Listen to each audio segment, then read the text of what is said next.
The Cold War, Taking a Stand Against Saddam Hussein by Emiliano zendajo and Caleb Kreitz. The Cold War began when Saddam Hussein threatened to invade Kuwait. George Bush warned Saddam to stop or he will be stopped with force. Saddam ignored George's demand and took over Kuwait anyway. George Bush was obligated to protect the people of Kuwait. George Bush declared war on Iraq. The Cold War was called the Cold War because temperature is ranked in wars by the amount and level of warfare. Cold means threatening of nuclear warfare.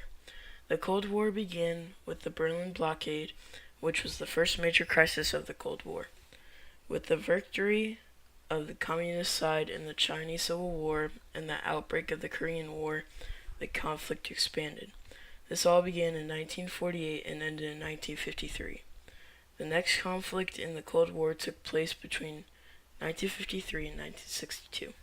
This discusses the period within the Cold War from the death of Soviet leader Joseph Stalin in 1953 to the Cuban Missile Crisis in 1962. Soon following was the Eastern Bloc. While there was a calming of international tensions, the evidence of which can be seen in the signing of the Austrian State Treaty reuniting Austria and the Geneva Accords ending fighting in Indochina. However, this thaw was only partial, with an expensive arms race continuing during the period. In 1968, Eastern Bloc member Czechoslovakia attempted the reforms of the Prague Spring and was subsequently invaded by the Soviet Union and other Warsaw Pact members who reinstated the Soviet model. By 1973, the U.S. had withdrawn from the Vietnam War. While communists gained power in some Southeast Asian countries, they were divided by the Sino-Soviet split, with China moving closer to the Western camp following U.S. President Richard Nixon's visit to China. In the 1960s and 1970s, the Third World was increasingly divided between governments backed by the Soviets such as Libya, Iraq, and Syria. Governments backed by NATO such as Saudi Arabia, and a growing camp of non-aligned nations. The Soviet and the Eastern Bloc economies continued to stagnate. Worldwide inflation occurred following the 1973 oil crisis.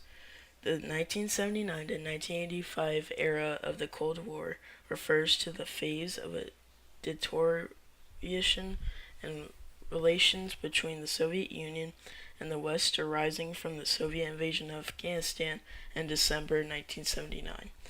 With the election of British Prime Minister Margaret Thatcher in 1979 and United States President Ronald Reagan in 1980, a corresponding change in Western foreign policy approach towards the Soviet Union, the Cold War was marked with the abandonment of detonate in favor of the Reagan Doctrine policy of rollback, with the stated goal of dissolving Soviet influence in Soviet bloc countries. During this time, the threat of nuclear war had reached new heights, not seen since the Cuban Missile Crisis. The Soviet Union invaded Afghanistan following the Sour Revolution in that country, ultimately leading to the deaths of around 1 million civilians. Mujahideen fighters succeeded in forcing Soviet military withdrawal in 1989. In response, U.S. President Jimmy Carter announced a U.S.-led boycott of the Moscow 1980 Summer Olympics. In 1984, the Soviets responded with their own boycott of the 1984 Summer Olympics in Los Angeles, California. Tensions increased when the U.S. announced they would deploy Pershing II missiles in West Germany, followed by Reagan's announcement of the U.S. Strategic Defense Initiative, and were further exacerbated in 1983, when Reagan branded the Soviet Union an evil empire. In April 1983, the United States Navy conducted Fleet X-83, the largest fleet held to date in the North Pacific. The conglomeration of approximately 40 ships with 23,000 crew members and 300 aircraft was arguably the most powerful naval armada ever assembled in the U.S.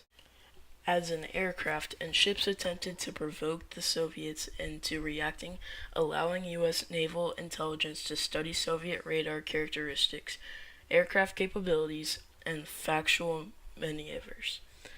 On April 4th, at least 6 U.S. Navy aircraft flew over one of the Kuril Islands. Zany Island, the largest of the set of the islands, called the Habama Islands.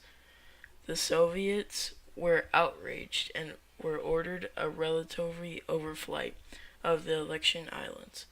The Soviet Union also issued a formal diplomatic note of protest, which accused the United States of repeated penetrations of the Soviet airspace. The following September, the civilian airliner Korean Airlines Flight 007 was drowned by Soviet fighter jets over nearby Monoron Island. In November 1985, NATO conducted a military exercise known as Able Archer 83. The realistic simulation of a nuclear attack by NATO forces caused considered alarm in the USSR, and is regarded by many historians to be the closest the world ever came to nuclear war since the Cuban Missile Crisis in 1962. The period of the Cold War would continue through as President Reagan's first term, though the death of Soviet leader Leonid Brezhnev in 1982, the brief interim period of Soviet leadership consisting of Yuri Andropov lasted 2 years, and Konstantin Churko lasted 1.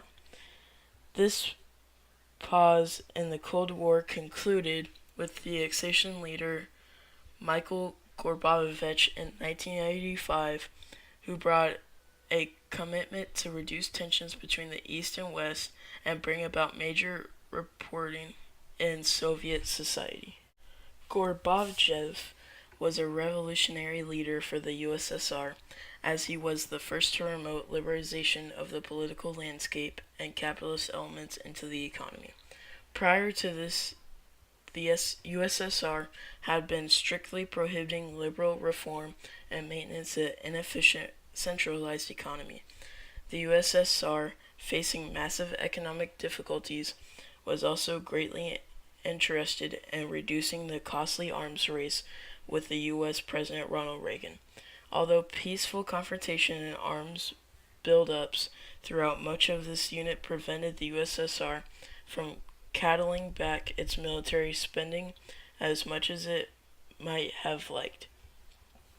Regardless, the USSR began to crumble as liberal reforms proved difficult to handle and capabilities changes to the centralized economy were badly transitioned and caused major problems. After a series of revolutions in Soviet bloc states and a failed group by conservative elements opposed to the ongoing reforms, the Soviet Union collapsed in 1991 and the Cold War came to an end.